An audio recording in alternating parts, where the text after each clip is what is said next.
Hello, नमस्कार साथियों। Krishna YouTube channel पर आप सभी का स्वागत है। साथियों, आज की क्लास में हम अति महत्वपूर्ण प्रश्नों को पढ़ेंगे जो एग्जाम में बार बार पूछे जाते हैं।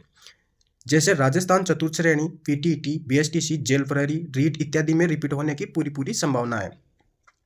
तो चलते हैं प्रश्नों की ओर। और यह रहा आज का फर्स्ट क्वेश्चन। आज का फर्स्ट क्वेश्चन है, गोसुंडी का शिलालेख स्थित है। गोसुंडी का शिलालेख स्थित है बारां में, चित्तौड़ में, अजमेर में और भीलवाड़ा में। तो गोसुंडी का शिलालेख कहाँ हो जाएगा अपना? गोसुंडी का शिलालेख हो जाएगा ऑप्शन नंबर बी, चित्तौड़गढ़ में। जो चित्तौड़गढ़ में गोसुंडी का शिलालेख है, ये कौन सी भाषा में है? ये कौन सी भाषा में है? संस्कृत भाषा में है। साथ ही ये कौन सी शताब्दी का है? दूसरी शताब्दी ईस्वी पूर्व का है। तथा इसमें राजस्थान में बागुत संप्रदाय और वैष्णव संप्रदाय की पुष्टि मिलती है। क्या मिलती है? बागुत संप्रदाय और वैष्णव संप्रदाय की पुष्टि मिलती है। तो ये था अपना गोसुंडी का शिलालेख, जो कहाँ पे मिलता है? चित्तौड़गढ़ में। अपना राइट आंसर हो गया ऑप्शन नंबर बी। चलते हैं नेक्स्ट क्वेश्चन। नेक्स्ट क्वेश्चन है, वह कौन सा अभिलेख है जो महाराणा कुंभा के लेखन पर प्रकाश डालता है? यानी महाराणा कुंभा के जो लेखन पर प्रकाश डालने वाला अभिलेख है वो कौन सा है? कुंभलगढ़ शिलालेख, कीर्ति स्तंभ प्रशस्ति, जगन्नाथ राय प्रशस्ति और राज प्रशस्ति। तो अपना राइट आंसर क्या हो जाएगा इसमें से? अपना राइट आंसर हो जाएगा ऑप्शन नंबर बी, कीर्ति स्तंभ प्रशस्ति। किसने लिखी थी ये लिखी थी अत्रि और अत्रि कवि महेश ने। ये महेश इनके पुत्र थे, क्योंकि इनकी लिखते लिखते मृत्यु हो जाती है, इसलिए इनको पूरा किसने किया था? महेश ने। तो इनका लेखक कौन हो गया? कीर्ति स्तंभ प्रशस्ति का लेखक कौन हो गया? अत्रि कवि महेश। और साथ ही ये कब लिखी थी? ये 1460 ईस्वी में लिखी गई थी, जिसमें कुंभा की उपलब्धियों पर प्रकाश पड़ता है। जैसे कि इनके ग्रंथ संगीत राज, गोविंद, गीत गोविंद की टीका, चंडी शतक, और साथ ही इनकी उपाधियां जैसे महाराजाधिराज, अभिनव भारताचार्य, हिंदू सुल्ताना, छाप गुरु, दान गुरु, शैल गुरु आदि का भी उल्लेख मिलता है। तो अपना राइट आंसर क्या हो गया? Option number B. चलते हैं नेक्स्ट क्वेश्चन की ओर। 17वीं शताब्दी की रचना राज प्रशस्ति महाकाव्य के रचयिता बताने हैं। दामोदर दास, केशव दास, नारायण दास और रणछोड़ भट्ट। इनका पूरा नाम था रणछोड़ भट्ट तेलंग। तो अपना राइट आंसर हो गया option number D, Ranchhod Bhatt Telang. ये कहाँ पे लिखी गई है राज प्रशस्ति? इसका उल्लेख कहाँ मिलता है राजस्थान में? इनका उल्लेख मिलता है राजसमंद झील की नौचौकी पाल पर। कहाँ पर? नौचौकी पाल पर। राजसमंद की झील की नौचौकी पाल पर। और किसने लिखवाया था इनको? इन्होंने लिखवाया था राज सिंह ने। और यह विश्व में सबसे बड़ी प्रशस्ति है। साथ ही इस प्रशस्ति में उस समय के तत्कालीन इतिहास जैसे कि मुगल मेवाड़ संधि आदि का उल्लेख मिलता है। कौन सी संधि? मुगल मेवाड़ संधि। अब ये बताना है मुगल मेवाड़ संधि किन किन के बीच हुई थी और कब हुई थी, ये कमेंट में आंसर बताना। चलते हैं नेक्स्ट क्वेश्चन। इसका आंसर हो गया option number D, Ranchhod Bhatt Telang. चलते हैं नेक्स्ट क्वेश्चन है, अभिनव भारताचार्य की उपाधि से किस राजा को जाना जाता है? अभिनव भारताचार्य नेक्स्ट क्वेश्चन में आया था, पिछले क्वेश्चन में। अभिनव भारताचार्य की उपाधि किसकी है? महाराणा सांगा, राणा रतन सिंह, महाराणा प्रताप और महाराणा कुंभा। तो इसका राइट आंसर हो गया option number D, Maharana Kumbha. Examiner हमेशा आंसर को फर्स्ट ऑप्शन में नहीं देता, क्योंकि वो थोड़ी मेहनत करवाना चाहता है, इसलिए वो लास्ट में देता है। इसलिए पूरे ऑप्शन को पढ़ना जरूरी है, आंसर कौन सा किस ऑप्शन में छुपा हुआ है। तो इसका राइट आंसर हो गया option number D, Maharana Kumbha. Maharana Kumbha की और भी उपाधियां हैं, जैसे कि अभिनव भारताचार्य, दान गुरु, शैल गुरु और हाल गुरु, राणो रासो, राजगुरु, दान गुरु, चाप गुरु और परम गुरु आदि। ये राजगुरु उपाधि इनको राजाओं को शिक्षा देने की क्षमता थी, इसीलिए इनको राजगुरु कहते हैं। साथ ही राणो रासो, क्योंकि इन्होंने विद्वानों को आश्रय दिया था। और हाल गुरु गिरी गोविंद, ये क्या नाम से गिरी दुर्गों का स्वामी होने के कारण इनको हाल गुरु कहा गया। और ये अभिनव जो भारताचार्य है, ये उपाधि इनको मिली थी संगीत का विशेष ज्ञान होने के कारण। किसका? संगीत का विशेष ज्ञान होने के कारण। और इनका संगीत से संबंधित कौन सा ग्रंथ है? संगीत राज, जिनके कितने भाग मिलते हैं? 5 भाग। तो अपना आंसर हो गया ऑप्शन नंबर डी। चलते हैं नेक्स्ट क्वेश्चन।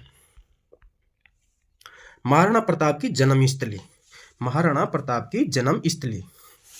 महाराणा प्रताप की चित्तौड़, उदयपुर, हल्दीघाटी और कुंभलगढ़। तो इसका राइट आंसर हो गया कुंभलगढ़। और कुंभलगढ़ में भी कहाँ पे? बादलमाल। कौन सा माल? बादलमाल। और बादलमाल में भी क्या पड़ती है? एक जूनी कचहरी पड़ती है। कौन सी कचहरी? जूनी कचहरी। और इनका जन्म कब हुआ था? इनका जन्म हुआ था, ये मोस्ट इंपोर्टेंट डेट है इनकी, 9 मई 1940 में। ये बहुत सी बार पूछी गई है। 9 मई 1940 में इनका जन्म हुआ था। कहाँ पे हुआ था? जूनी कचहरी में। और एक क्वेश्चन मैं पूछता हूँ, आप कमेंट में बताना, ये महाराणा प्रताप है अपने, महाराणा प्रताप का बचपन का नाम क्या था? ये अपन को कमेंट में बताना है। ये डेट परीक्षा में बार बार पूछी जाती है, कौन सी? 9 मई 1940। तो इनकी जन्मस्थली कहाँ हो गई? कुंभलगढ़। चलते हैं नेक्स्ट क्वेश्चन।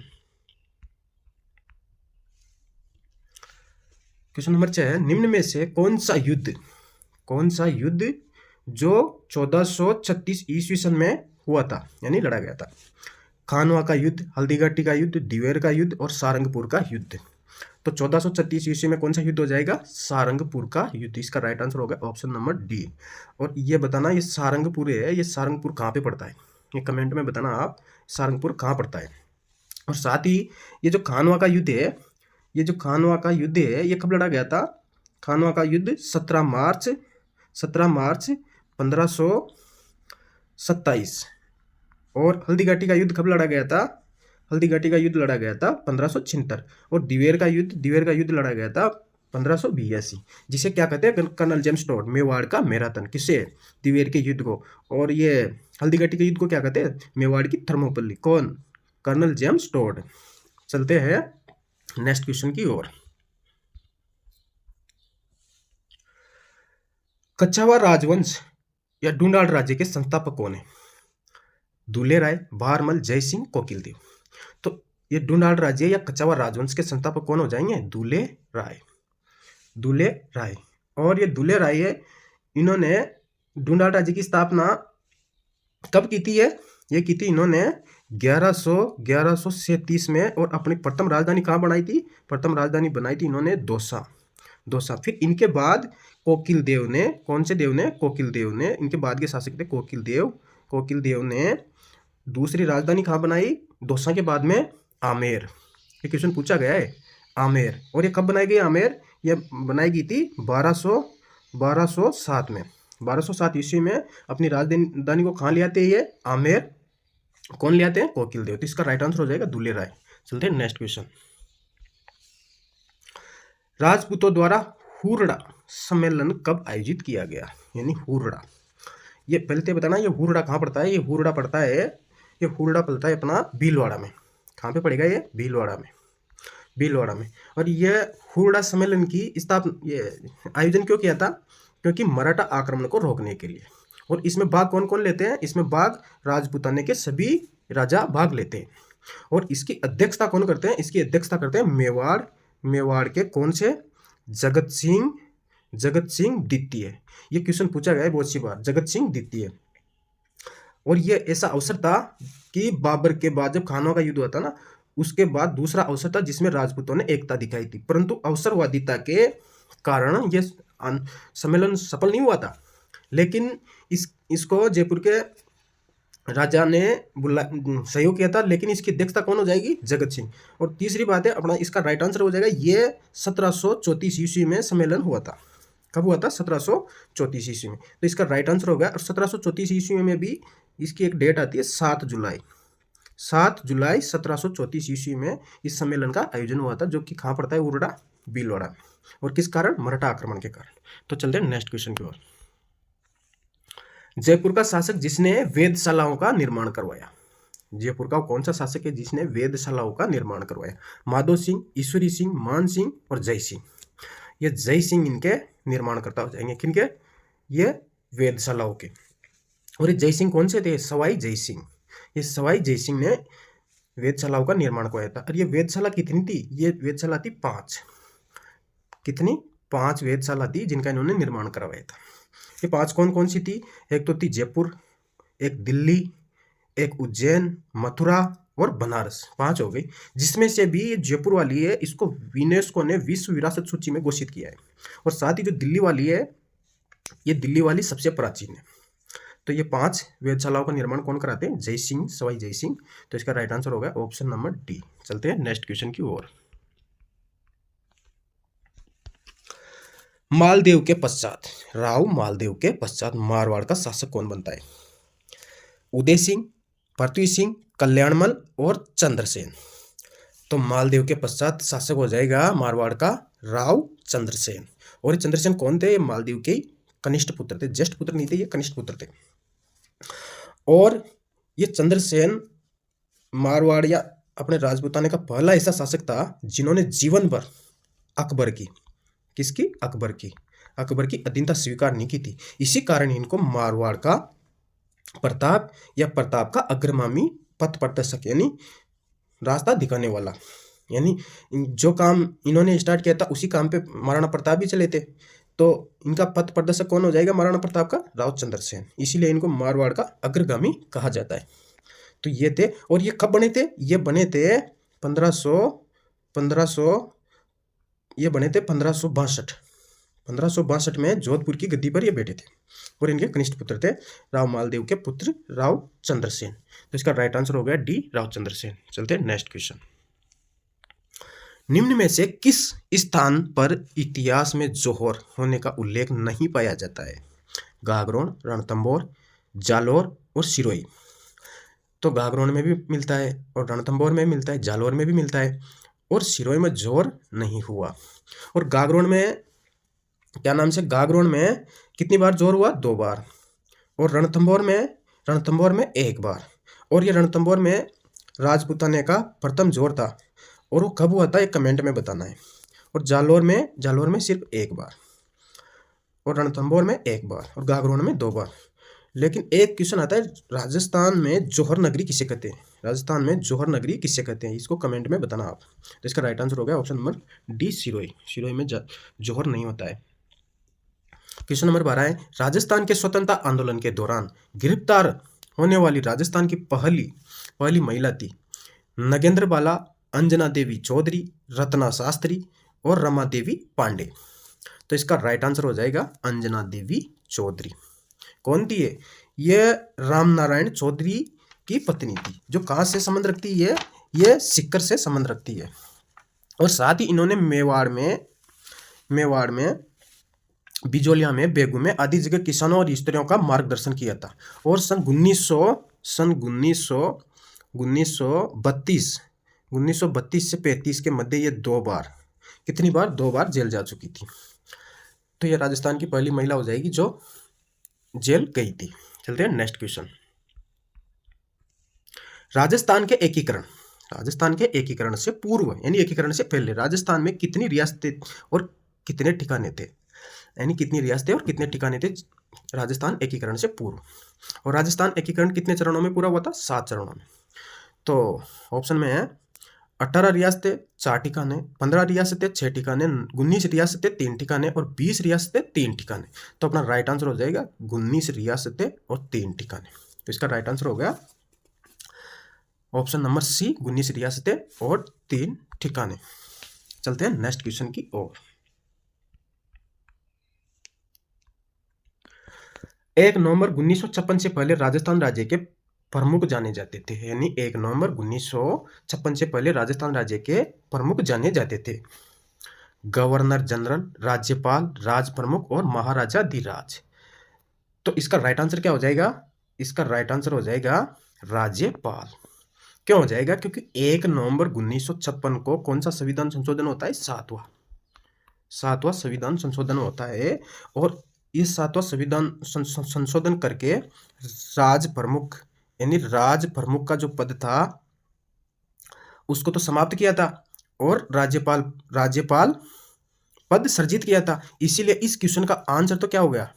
राज प्रमुख। ऑप्शन नंबर सी इसका राइट आंसर हो जाएगा। अपन ने गलत लगाया था। राज्यपाल तो 1 नवंबर 1956 के बाद में पद सृजित हुआ है। तो इसका राइट आंसर हो गया ऑप्शन नंबर सी, राज प्रमुख। चलते हैं नेक्स्ट क्वेश्चन की ओर। कितने सोपानों में सिरोही का राजस्थान में विलय हुआ था? यानी जो सिरोही राज्य था, सिरोही जो रियासत थी, उसका राजस्थान में कितने सोपान यानी चरणों में विलय हुआ था? 1, 2, 3 और 4। तो इसका राइट आंसर होगा 2 चरण। अब ये 2 चरण कौन कौन से थे? एक तो छठा चरण था एकीकरण का, और एक था 7वां चरण। और ये छठा चरण कब हुआ था? 26 जनवरी 1950। और इस 7वां कब हुआ था? ये हुआ था 1 नवंबर 1956। दोनों चरण जिनमें से सिरोही का एकीकरण यानी राजस्थान में विलय हुआ। तो इसका राइट आंसर हो गया ऑप्शन बी। चलते हैं नेक्स्ट क्वेश्चन। किस रियासत को पंडित जवाहरलाल नेहरू ने विश्व का 8वां आश्चर्य कहा? झालावाड़, कोटा, जैसलमेर और बीकानेर। कौन सी रियासत थी राजस्थान की जिसके लिए पंडित जवाहरलाल नेहरू ने विश्व का 8वां आश्चर्य कहा? तो वो रियासत हो जाएगी अपनी जैसलमेर। क्यों हो जाएगी ये? क्योंकि जैसलमेर ये राजस्थान की सबसे पिछड़ी रियासत थी, और साथ ही इस रियासत में आवागमन के साधन या मतलब कठिन दुर्गम मार्गों के कारण यहाँ पे आबादी की कमी थी। साथ ही प्रजामंडल आंदोलनों से भी अछूती रही थी। इसके कारण इसे राजस्थान का सबसे पिछड़ा रियासत माना जाता था। साथ ही इसे एक और नाम है राजस्थान का अंडमान निकोबार भी कहते हैं। इसी कारण पंडित जवाहरलाल नेहरू ने इसको विश्व का 8वां आश्चर्य कहा। तो इसका राइट आंसर हो जाएगा ऑप्शन नंबर सी, जैसलमेर। चलते हैं नेक्स्ट क्वेश्चन। नेक्स्ट क्वेश्चन है, निम्न दुर्गों में से किसे यूनेस्को ने विश्व विरासत सूची या स्थल घोषित किया है? यानी विश्व विरासत स्थल घोषित किया है। यूनेस्को की सूची में कितने दुर्ग है राजस्थान के जिनको विश्व विरासत स्थल घोषित किया है? भैंसरोडगढ़, मांडलगढ़, गागरोन या बूंदी। तो इसका राइट आंसर क्या हो जाएगा? इसका राइट आंसर हो जाएगा Gagron, option number C, Gagron. और राजस्थान के कितने दुर्ग हैं जिनको विश्व विरासत सूची में शामिल किया है? वह हैं राजस्थान के पहाड़ी 6 किले हैं। कौन से किले? 6 किले। अभी 6 किले कौन कौन से हैं? इनकी एक ट्रिक है, गाजर, चीकू और आम। ये आम पूरा रहता है, जिससे क्या बनेगा? आमेर वाला किला। और गाजर से गा से क्या बनेगा? गागरोन। ज से क्या बनेगा? जैसलमेर। र से क्या बनेगा? रणथंभौर।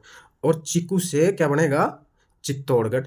च से चित्तौड़गढ़ और कू से कुंभलगढ़। तो हो गए 6 किले, गागरोन, जैसलमेर, रणथंभौर, चित्तौड़गढ़, कुंभलगढ़ और आमेर। तो ये 6 किले थे जिनको विश्व विरासत सूची में शामिल किया है। चलते हैं नेक्स्ट क्वेश्चन। अपना ऑप्शन हो गया, राइट आंसर हो गया ऑप्शन नंबर सी। चलते हैं नेक्स्ट क्वेश्चन की ओर। राजस्थान में सर्वप्रथम मीनाकारी की कला किसके द्वारा लाई गई?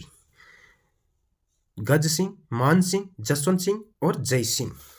किसके द्वारा लाई गई? तो इसका राइट आंसर हो गया मान सिंह प्रथम। ये कहाँ के थे? जयपुर के। और ये कला कहाँ से लाई गई थी? ये कला लाई गई थी लाहौर से मान सिंह इनको कहाँ पे लाए थे? आमेर। और आमेर से ये कला आ गई जयपुर। और मीनाकारी कहाँ की प्रसिद्ध है? जयपुर की। तो ये था अपना आज का लास्ट क्वेश्चन। और साथियों, क्लास को शुरू से लास्ट तक देखा करो, और साथ में वीडियो को लाइक, शेयर और चैनल को सब्सक्राइब जरूर कर लेना, क्योंकि आप सभी को जल्दी से वीडियो मिल सके। और इस चैनल पर इस तरह के सभी विषयों के वीडियो लगातार क्लासें आती रहेगी, इसलिए आप चैनल को जरूर सब्सक्राइब करें। साथ ही मिलते हैं नेक्स्ट क्लास में, तब तक के लिए धन्यवाद।